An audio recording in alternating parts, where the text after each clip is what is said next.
નમસ્કાર. આજના આ ખાસ વિશ્લેષણમાં ખૂબ સ્વાગત છે. આજે આપણે એક એવા વિષયની વાત કરવાના છીએ જે માનવ મનોવિજ્ઞાન અને આખા બ્રહ્માંડના સૌથી ઊંડા રહસ્યો ખોલી નાખે છે. આપણે શ્રીમદ્ ભગવદ્ ગીતાના 14મા અધ્યાય એટલે કે ગુણત્રય વિભાગ યોગને ડીકોડ કરવા જઈ રહ્યા છીએ. આ માત્ર કોઈ જૂનો ગ્રંથ નથીઓ, પણ આપણો મૂળ સ્વભાવ ખરેખર કેવો છે અને આપણે શા માટે અમુક ચોક્કસ રીતે જ વર્તીએ છીએ તેનો એક સચોટ અને એકદમ વૈજ્ઞાનિક માળખું છે. તો ચલો આમાં થોડા ઊંડા ઉતરીએ અને સમજીએ કે આ જ્ઞાન આપણે આ જીવનમાં કેવા મોટા પરિવર્તનો લાવી શકે છે. આજની આ સફરમાં આપણે મુખ્ય 4 પડાવ જોવાના છીએ. પહેલા એક બહુ જ રોમાંચક કથા સાંભળીશું, ત્યારબાદ પ્રકૃતિના 3 મુખ્ય ગુણો વિશે વાત કરીશું, પછી આ ગુણોની અસરો અને તે આપણને કઈ તરફ લઈ જાય છે તે જાણીશું, અને અંતે જે વ્યક્તિ આ બધાથી પર થઈ ગઈ છે તેના લક્ષણો શું હોય છે તે સમજીશું. તો શરૂઆત કરીએ આપણા પહેલા વિભાગથી. ગીતાના 14મા અધ્યાય સાથે જોડાયેલી એક અત્યંત અદ્ભુત કથા. આ વાર્તાની શરૂઆત થાય છે સિંઘલ દ્વીપના અત્યંત પરાક્રમી રાજા વિક્રમ વેતાળથી. એક દિવસ રાજા જંગલમાં શિકાર કરવા ગયા અને ત્યાં અચાનક કંઈક એવું બન્યું જેણે તેમની આખી વિચારધારા જ બદલી નાખી. જુઓ, આખી ઘટના ખરેખર આશ્ચર્ય પમાડે તેવી છે. પૂર્વજન્મમાં કેશવ નામનો એક કપટી બ્રાહ્મણ અને તેની પત્ની વિલોભના હતા. આ બંને વચ્ચે બહુ જ ઊંડું વેર હતું. હવે તેમના કર્મોને કારણે પુનર્જન્મમાં તેઓ એક સસલા અને શિકારી કૂતરી તરીકે જન્મ્યા. જંગલમાં શિકાર વખતે કૂતરી સસલાની પાછળ દોડી અને દોડતા દોડતા તેઓ એક એકદમ શાંત આશ્રમમાં પહોંચી ગયા. ત્યાં એક શિષ્ય ગીતાના 14મા અધ્યાયનો પાઠ કરી રહ્યો હતો, અને માન્યામાં ન આવે તેવી વાત તો એ છે કે તે શિષ્યના પગ ધોયેલા પવિત્ર જળથી ભીની થયેલી માટીનો ખાલી સ્પર્શ થતાં જ આ બંને પ્રાણીઓ પોતાના બધા પાપોમાંથી મુક્ત થઈ ગયા અને દિવ્ય વિમાનમાં બેસી સીધા સ્વર્ગમાં પહોંચી ગયા. આ અકલ્પનીય ચમત્કાર રાજા વિક્રમ વેતાળ પોતાની નજરે જોઈ રહ્યા હતા. મૂંગા પશુઓને પણ માત્ર સ્પર્શથી આટલી સરળતાથી મુક્તિ મળતી જોઈને રાજા અવાક રહી ગયા. તેમણે તરત જ સંકલ્પ કર્યો કે તેઓ પણ દરરોજ ગીતાના 14મા અધ્યાયનો પાઠ કરશે, અને ખરેખર આ દૈનિક અભ્યાસથી તેમને પણ અંત સમયે પરમ આધ્યાત્મિક ગતિ પ્રાપ્ત થઈ. આ કથા આપણને સીધી રીતે સમજાવે છે કે જે ફિલોસોફી આપણે હવે ડીકોડ કરવાના છીએ તેની તાકાત કેટલી જબરદસ્ત છે. હવે કથામાંથી બહાર આવીને આપણે આજના બીજા અને બહુ જ મહત્વના વિભાગ તરફ વળીએ, પ્રકૃતિના 3 મુખ્ય ગુણો. અહીંથી ભગવાન શ્રીકૃષ્ણ અર્જુનને આ સૃષ્ટિના બિલ્ડિંગ બ્લોક્સ વિશે એકદમ સાયન્ટિફિક અને વિશ્લેષણાત્મક સમજૂતી આપે છે. અસ્તિત્વના પાયાને સમજવા માટે આ વાત પકડવી બહુ જરૂરી છે. ભગવાન કહે છે કે મૂળ પ્રકૃતિ એ સર્વ પ્રાણીઓને ગર્ભધારણ કરાવનારી માતા છે અને હું બીજ સ્થાપનાર પિતા છું. આનો સીધો અર્થ એ થાય કે દિવ્ય ચેતના અને ભૌતિક પ્રકૃતિના અદ્ભુત સંયોજનથી જ આ દુનિયાના તમામ જીવોનો ઉદ્ભવ થયો છે. તો હવે આ સત્વ, રજસ અને તમસ વચ્ચેનો તફાવત બરાબર સમજીએ. સત્વગુણ એકદમ શુદ્ધ અને પ્રકાશ આપનારો છે, પણ તે આત્માને સુખ અને જ્ઞાનના અભિમાનથી બાંધી લે છે. રજોગુણ એટલે સતત કંઈક મેળવવાની લાલસા અને આસક્તિ.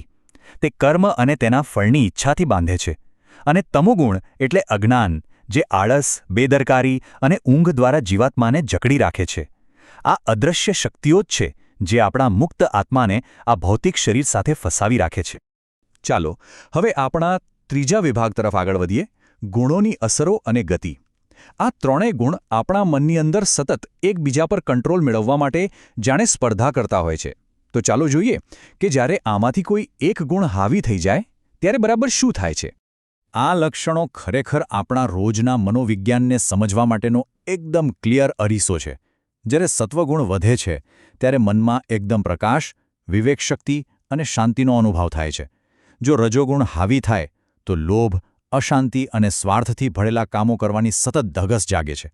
અને જ્યારે તમોગુણ પ્રબળ બને ત્યારે સમજણનો અભાવ, આળસ અને જવાબદારી પ્રત્યે ભયંકર બેદરકારી જન્મ લે છે.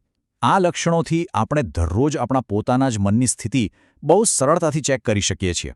અને વાત ખાલી વર્તમાનની નથીઓ, આ ગુણો આપણા ભવિષ્યનું ડેસ્ટિનેશન પણ નક્કી કરે છે. મૃત્યુની છેલ્લી ક્ષણે કયો ગુણ પ્રબળ છે તેના આધારે જ આગળની ગતિ નક્કી થાય છે.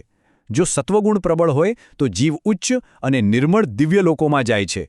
જો રજોગુણ પ્રબળ હોય તો એવા મનુષ્યો વચ્ચે પુનર્જન્મ થાય છે જેઓ કર્મો અને ફળમાં જ અટવાયેલા હોય. પણ જો તમોગુણ પ્રબળ હોય તો જીવ મોહગ્રસ્ત થઈને પશુ કે જીવજંતુ જેવી નીચ યોનિઓમાં ખેંચાઈ જાય છે. આ બધું જાણ્યા પછી સ્વાભાવિક રીતે જ એક બહુ મોટો પ્રશ્ન ઊભો થાય. જે વ્યક્તિએ આ ત્રણેય ગુણોની માયાને ક્રોસ કરી લીધી છે તેના લક્ષણો શું હોય અને આ અદૃશ્ય ગુણોના ચક્રમાંથી કાયમ માટે બહાર આવવાનો રસ્તો છે શું? અને આ જ પ્રશ્ન આપણને આપણા અંતિમ અને સૌથી પ્રેરણાદાયક વિભાગ તરફ લઈ જાય છે: ગુણાતીત વ્યક્તિના લક્ષણો અને માર્ગ.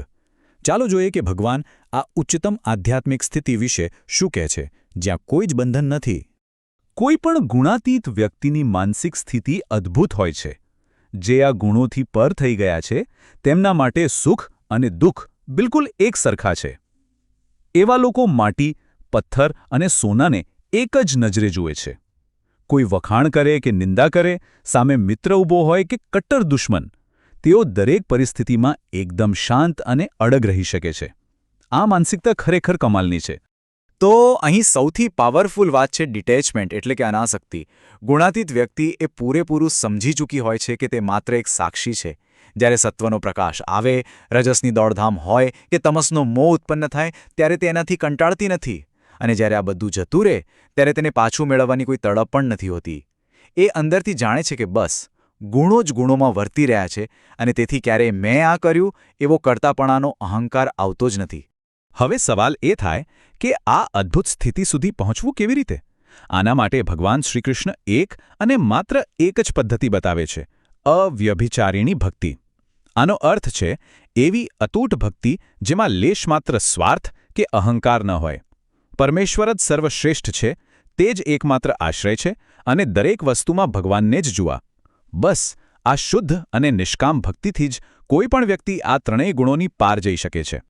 આ ગુણોને પાર કર્યા પછી જે ફળ મળે છે તે શાશ્વત છે. ગુણાતીત થવાથી આત્મા જન્મ, મૃત્યુ, વૃદ્ધાવસ્થા અને દુનિયાના તમામ પ્રકારના દુઃખોમાંથી કાયમ માટે છૂટી જાય છે અને અંતે પરમાત્માના અખંડ અને અમૃત સ્વરૂપ એવા પરમાનંદને પ્રાપ્ત કરે છે. આધ્યાત્મિક દ્રષ્ટિએ જોઈએ તો આ જ આપણા અસ્તિત્વનું અંતિમ અને સર્વોચ્ચ લક્ષ્ય છે. તો આજના આ ઊંડાણપૂર્વકના વિશ્લેષણને વિરામ આપતા પહેલા એક નાનકડો વિચાર કરીએ. આજે આ જ ક્ષણે કયો ગુણ આપણા કાર્યોને ચલાવી રહ્યો છે? સત્વ, રજસ કે તમસ? અને શું આપણે આ બધાના માત્ર સાક્ષી બનવા માટે ધીમે ધીમે પ્રયત્ન કરવા તૈયાર છીએ? આ એક સુંદર વિચાર સાથે આજની આ ચર્ચાને આપણે અહીં જ પૂરી કરીએ છીએ. આશા છે કે આ જ્ઞાનથી એક નવી સ્પષ્ટતા મળી હશે. ફરી મળીશું એક નવા વિશ્લેષણ સાથે.